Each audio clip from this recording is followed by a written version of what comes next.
Hi friends, welcome to Ashrita's creation.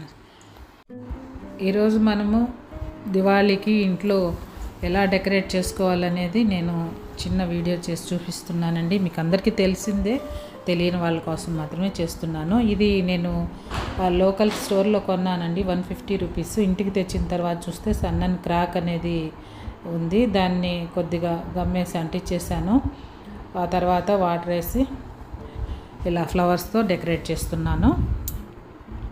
మనము ఎప్పుడు కూడా మట్టి పాత్రల్లో తీసుకునేటప్పుడు ఖచ్చితంగా కొద్దిగా పరిశీలించి తీసుకోవడం బెటర్ అనిపించింది. మళ్ళీ వెనక్కి ఇవ్వడం బాగోదు, సరే అని చెప్పి నా దగ్గర ఆల్ ఫిక్స్ గమ్ ఉంటే దాన్ని వేసి అంటించేసానండి. మనకు నచ్చినట్లుగా మన ఇంట్లో ఉండే ఫ్లవర్స్తో ఇలా డెకరేట్ చేసుకుంటే చాలా అందంగా ఉంటుంది. ఇప్పుడు చాలా వరకు చాలా ఇళ్లలో ఉర్లీ బౌల్స్ అయితే ఉంటున్నాయండి. లేకపోయినా ఇలాంటి స్టీల్ వాటిల్లో కూడా మనము ఇలా డెకరేట్ చేసి అక్కడక్కడ పెట్టుకోవచ్చు. నా దగ్గర అయితే ఓల్డ్ నార్మల్ ఉర్లీ ఉంది, కానీ ఇలా దియాస్ అయితే రాలేదు.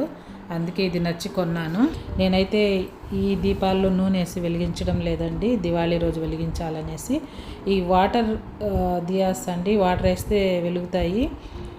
సెన్సర్ ద్వారా వాటిని పెట్టి మీకు చూపిస్తున్నాను ఎలా ఉంటుందా అనేసి. వాళ్ళు ఇచ్చిన దీపాలు కూడా చాలా పెద్దగా ఉన్నాయి, దాంట్లో నూనె కూడా బాగానే పడుతుంది, ఎక్కువసేపు కూడా వెలుగుతాయి. బాగానే అనిపించే నేను కొన్నాను. 150 రూపీస్ అయినా పర్లేదని చెప్పేసి ఎవరికైనా కొంతమందికైనా యూజ్ అవుతుందనే ఉద్దేశంతో ఈ వీడియో చేశానండి. ఇదేనండి ఈరోజు video. Thank you for watching.